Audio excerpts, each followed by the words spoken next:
be able to be standing here as the last team standing has been an extreme honor. What are they going to say now, Alex? Exactly. The Padres. How you like me now? I mean, we had the best record in all of baseball in the regular season, and we just carried it right through in this postseason. Dave Roberts and the LA Dodgers pulled off something this postseason that's going to change the way pitching rotations are managed forever.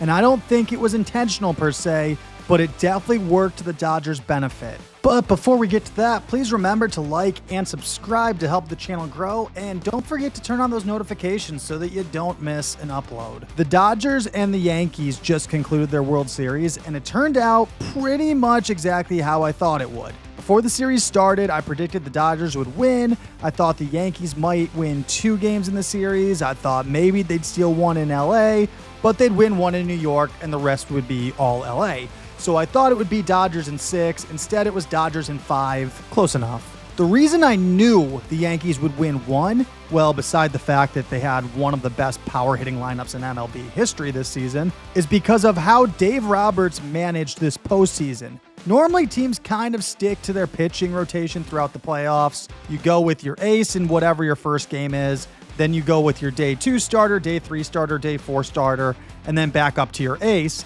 if the series even goes that long. For the Dodgers, this postseason, they only had 3 of their starting pitchers available due to the fact that Clayton Kershaw, Tyler Glasnow, Tony Gonsolin, Gavin Stone, Dustin May, and Emmett Sheehan were all unavailable due to injury. Heck, even their $700 million offseason acquisition by the name of Shohei Ohtani was out of the pitching rotation all season after having elbow surgery last offseason. In fact, it was even rumored at one point that Ohtani could pitch in the postseason for the Dodgers. The Dodgers organization quickly shut down those rumors, seemingly not open to the possibility, and with how well Dave Roberts managed his rotation, you kind of get why. The Dodgers were still able to start Flaherty, Yamamoto, and Buehler this postseason for games 1, 2, and 3 in each of their series, and then turned Game 4 into a bullpen game, meaning resting their bullpen pitchers and starters while trying to rely on good enough pitching that would be just good enough for their strong offense to win. And while that didn't happen this postseason, it didn't matter.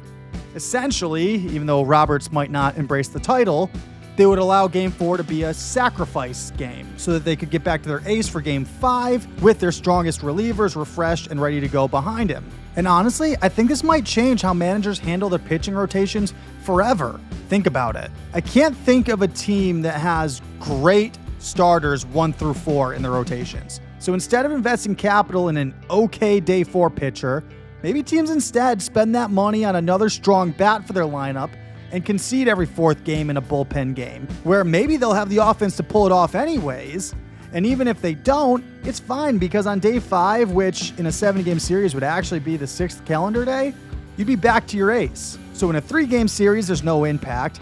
In a 5-game series, you don't have to go to your bullpen game until Game 4. Same for a 7-game series. The strategy Dave Roberts used out of necessity this postseason just might become the official norm for the entire league. Not too different from how Moneyball changed the league. As depicted in the Brad Pitt movie, the A's didn't decide to try Moneyball just for shits and grins. They did it out of necessity because they couldn't afford to keep up with higher payrolls like the Yankees or the Red Sox. Of course, the Red Sox would go on to use their own hybrid form of Moneyball, where they could actually take advantage of the Moneyball methodology while simultaneously throwing big money where needed. We all know that they went on to win the World Series, and baseball was never the same. I think Dave Roberts might have just had that kind of a moment, and at a good time too, with Shohei Ohtani expected to join the pitching rotation next year for the Dodgers. I mean, think about that. The Dodgers just won a World Series in 5 games with their $700 million pitcher/designated hitter at half capacity. And the Dodgers, unlike the Yankees, are going to have their entire core returning to LA next year.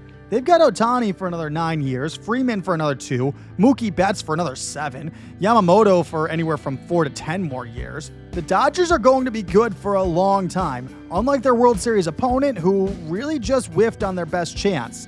The The Yankees are almost certainly going to lose Juan Soto, who has an estimated market value of $513 million, according to Spotrac, who always seem to be low compared to what the players actually end up getting. The Yankees are also set to lose Verdugo, so 2/3 of their outfield is gone. Granted, Jazz Chisholm can play outfield or various infield positions, so they do have some flexibility there.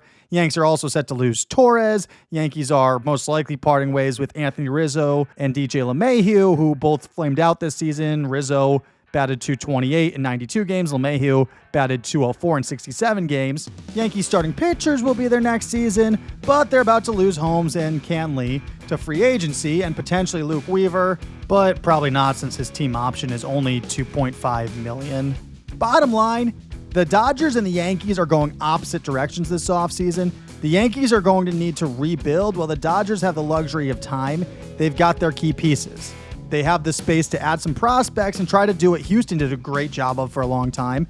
When the Astros had such a solid lineup, they could develop other prospects and comfortably let go of players who didn't fit without sacrificing wins. Look, if you ask me how many World Series do I expect the Dodgers to be in over the next 9 years, I'd say 4. I think the Dodgers make it to 4 World Series in the next 9 years, most of them being in the next few years. I mean, they're not going to win any of those because we all know the Mariners are about to rattle off 9 straight. Then they'll take like 1 year off and they'll rattle off another 9 straight. I'm not biased at all. But all jokes aside, I really do think the Dodgers are going to be a force to be reckoned with for a long time. I'm Seattle Mike on the mic. I will catch you guys next time. Later.